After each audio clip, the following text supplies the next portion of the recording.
Hello everyone. So in this video I'll discuss the simple structure of C programming. So ఈ వీడియోలో మనం C programme యొక్క structure అంటే ఏంటో అనేది క్లియర్ గా చెప్పుకుందాం. అంటే దీంట్లో కొన్ని సెక్షన్స్ వైజ్ ఉంటాయి. ఆ సెక్షన్స్ క్లియర్ గా మనం వాట్ ఈస్ వాట్ అని తెలుసుకుంటే మనం ఈజీగా గుర్తుపెట్టుకోవచ్చు అండ్ ఈజీగా ప్రోగ్రామ్స్ కూడా రాయడం జరుగుతుంది. నేను పాయింట్ టు పాయింట్ చెప్తాను, మీరు క్లియర్ గా ఒక్కొక్క సెక్షన్ ఏంటి దాని పర్పస్ అనేది మీరు అర్థం చేసుకుంటే సరిపోతుంది. ఓకేనా? So first one what documentation section అంటాడండి. ఒకటోది డాక్యుమెంటేషన్ సెక్షన్. డాక్యుమెంటేషన్ సెక్షన్ అంటే ఈ డాక్యుమెంటేషన్ సెక్షన్ వచ్చేసరికి దీంట్లో మనం డాక్యుమెంటేషన్ చేయడం జరుగుతూ ఉంటుంది. సో సెకండ్ వన్, దీని గురించి నేను ఏంటనేది ఇక్కడ ఎగ్జాంపుల్ ఫామ్లో చెప్పడానికి ట్రై చేస్తా. So second one linking section. Linking section అంటే first documentation section, second linking section, third definition section అంటాడండి.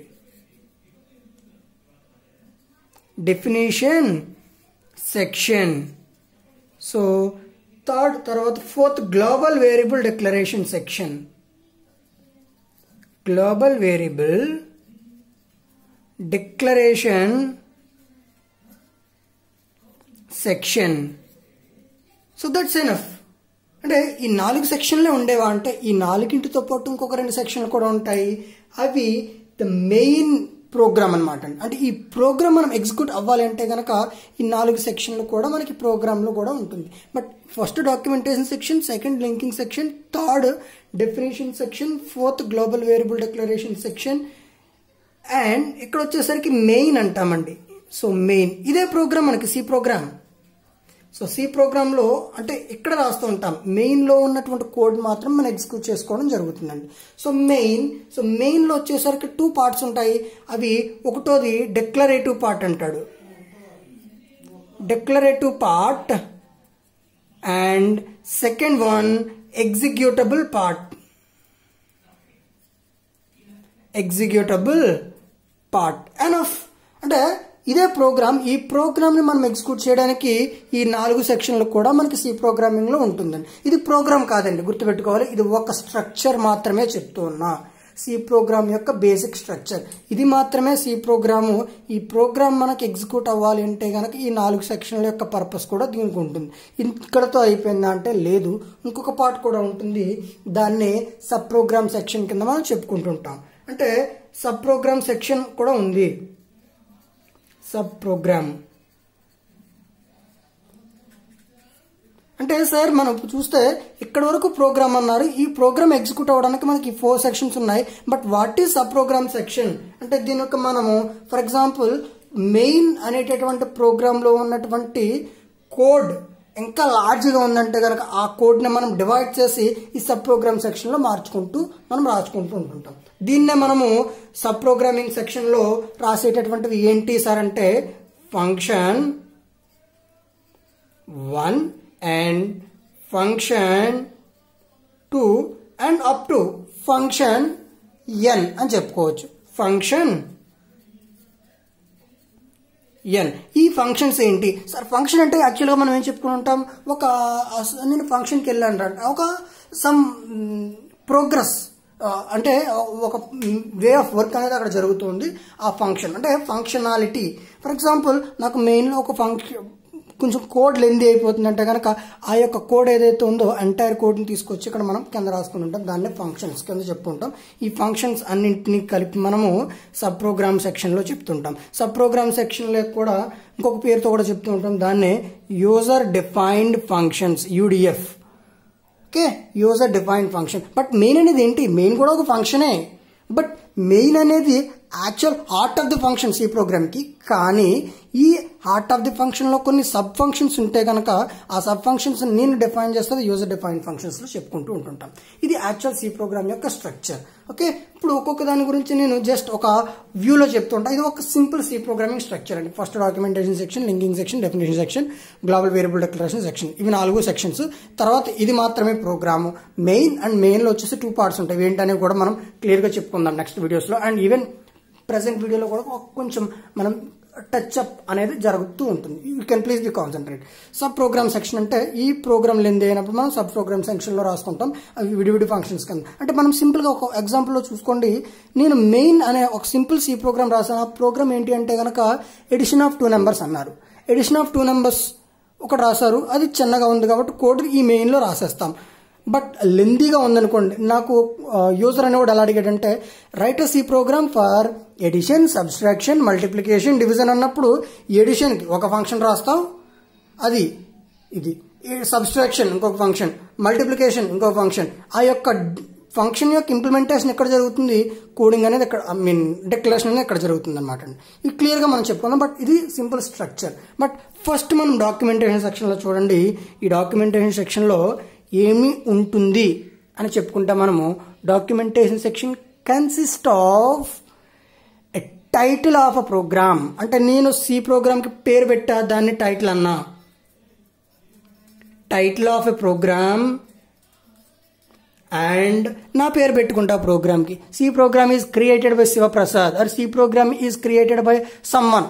So you can mention your name. So C program యొక్క title and author and time and date కూడా ఇచ్చుకోవచ్చు. దీన్ని మనము declarative పార్ట్లో పెడతాం. కానీ మీరు గుర్తుపెట్టుకోవాలి, డాక్యుమెంటేషన్ సెక్షన్లో ఉన్నటువంటి ఈ title of a program, author of a program, time and date of a program cannot get executed by the C program compiler. Okay, అంటే అది మనం ఆప్షనల్, ఇచ్చుకోవచ్చు అంటే ఇచ్చుకో. బట్ ఈ కింద ఉన్నటువంటి లెందీ కోడ్ని చూడకుండా ఇది చూసి వాడు ఏం అర్థం చేసుకుంటాడు, ప్రోగ్రామ్ యొక్క మెయిన్ నేమ్ ఇది ఉంది కాబట్టి కింద దాని పేరేంటి, ఒక ఎడిషన్ ఆఫ్ సి 2 నెంబర్స్కి యొక్క ప్రోగ్రామ్ అది. లింకింగ్ సెక్షన్ అంటే ఏంటి అంటే ఫర్ ఎగ్జాంపుల్ లింకింగ్ సెక్షన్లో యాక్చువల్గా సి ప్రోగ్రామ్ ఇది రాసాం కదా మనము, ఇదంతా సి ప్రోగ్రామ్ అనుకున్నాం మనం. ఇది నేను రాసి .c ఫైల్ కింద రాస్తా, మై ప్రోగ్రామ్ .c. ఈ సి ఫైల్కి నువ్వు కొన్ని ఫైల్స్ లింక్ చేస్తావు. ఆ లింక్ చేసేదాన్ని లింకింగ్ సెక్షన్లో చెప్పుకుంటాము మనం. Linking section mainly used to linking header files. Header file యొక్క ఎక్స్టెన్షన్ ఏంటంటే .h. ఓకే, సో .h అనేటటువంటి దాని యొక్క ఫైల్ ఏదైతే ఉందో నా సి ఫైల్కి లింక్అప్ చేయడానికి యూజ్ చేసేటటువంటి section linking section. Okay, so that is about linking section. అంటే లింకింగ్ సెక్షన్ అంటే హెడర్ ఫైల్స్ని నీ సి ఫైల్కి లింక్ చేయడానికి ఉన్నటువంటిది. డెఫినేషన్ సెక్షన్ ఏం చెప్తాడు, నువ్వు ఇక్కడ డిక్లరేటివ్ పార్ట్, డెఫినేషన్ పార్ట్, ఈ రెండింటిని మీరు క్లియర్గా అర్థం చేసుకుంటే నువ్వేమైనా డిక్లేర్ చేసావంటే ఆ డిక్లేర్ చేసినటువంటి దాని యొక్క నేముతో ఉన్నటువంటి వాల్యూ మారుతుంది. ఫర్ ఎగ్జాంపుల్ నేనేం చేస్తానంటే మెయిన్లో ఇది ప్రోగ్రామ్ అనుకుందాం. మెయిన్లో నేనేం చేశానంటే ఇంట్ ఏ ఈజ్ ఈక్వల్ టు 3 అన్నానా. ఏ అనేది ఏమంటారంటే మనం వేరియబుల్ అని కాన్సెప్ట్ చెప్పుకుంటాం. ఆ యొక్క వేరియబుల్ అంటే ఏంటి, ఫంక్షన్ అంటే ఏంటి అనేది క్లియర్గా మనం నెక్స్ట్ వీడియోస్లో చూద్దాం. But A is equal to 3 అన్నాను అనుకోండి, అది ఏ అనేది వేరియబుల్ అంటాము. వేరియబుల్ అంటే దీని వాల్యూ అనేది చేంజ్ అవుతుంది. ఏ యొక్క వాల్యూ 3 ఉంటే తర్వాత ఏ ఈజ్ ఈక్వల్ టు 2 అన్నప్పుడు ఏ వాల్యూ 2తో రీప్లేస్ అయిపోతుంది. Because 3 is replaced with 2. So A అనేది వేరియబుల్ అంటాము. బట్ ఇక్కడ నేను ఏం చేస్తానంటే something like A is equal to 3.14 అన్నా. 3.14 అంటే యాక్చువల్గా మనం ఏం చెప్పుకుంటాము, పై వాల్యూ. సో ఏ అనేది ఒక పై వాల్యూ ఆర్ ఏ అనకుండా నేను ఏమంటానంటే పిఐ అంట. It is variable pi.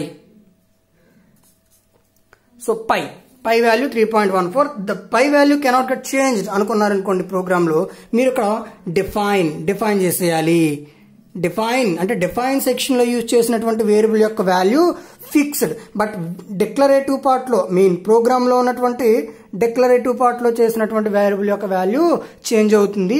ఇక్కడ చేసినటువంటి వేరియబుల్ వాల్యూ చేంజ్ అవ్వదు. అంటే మెయిన్ పైన డిక్లేర్ చేశారంటే వేరియబుల్ అది చేంజ్ అవ్వదు, మెయిన్ లోపల డిక్లేర్ చేశారంటే అది చేంజ్ అవుతుంది. ఓకే, గుర్తుపెట్టుకోవాలి. గ్లోబల్ వేరియబుల్ డిక్లరేషన్ సెక్షన్ అంటే ఇక్కడ ఏ అనేది 3 అన్నారా, ఇది వేరియబుల్.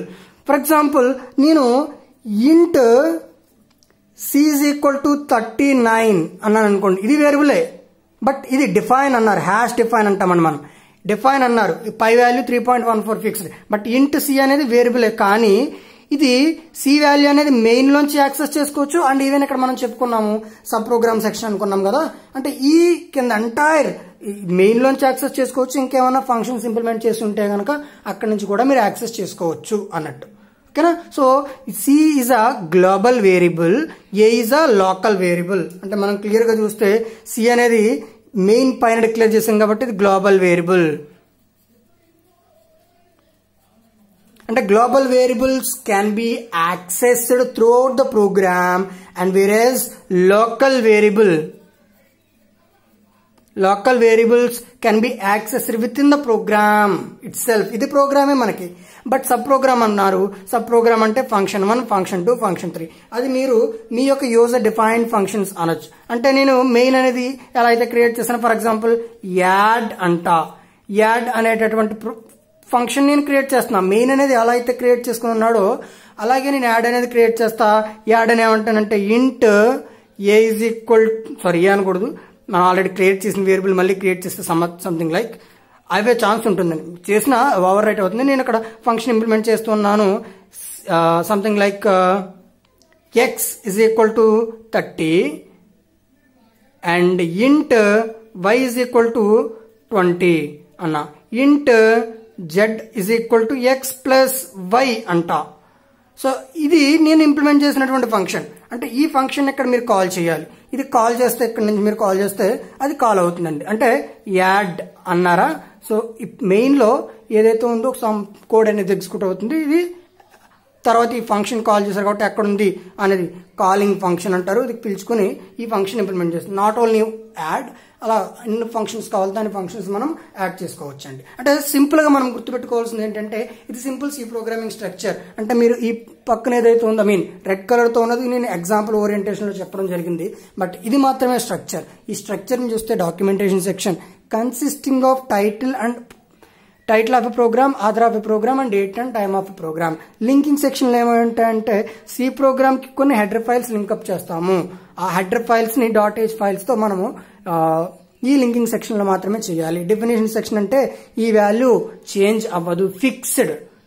పై వాల్యూస్ కానీ ఇంకా కొన్ని ఫిక్స్డ్ వాల్యూస్ ఉంటే అది డిఫైన్ సెక్షన్ లో చేస్తాము.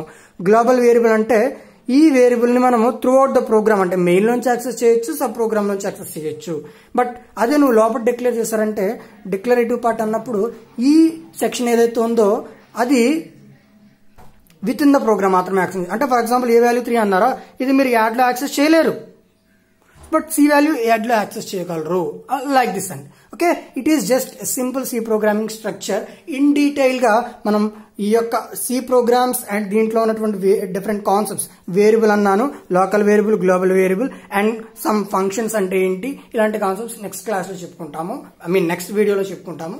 You can please be focus on this. మీకు ఏమైనా డౌట్స్ ఉంటే కనుక కామెంట్ సెక్షన్ లో అడగడానికి ట్రై చేయండి. Thank you for watching.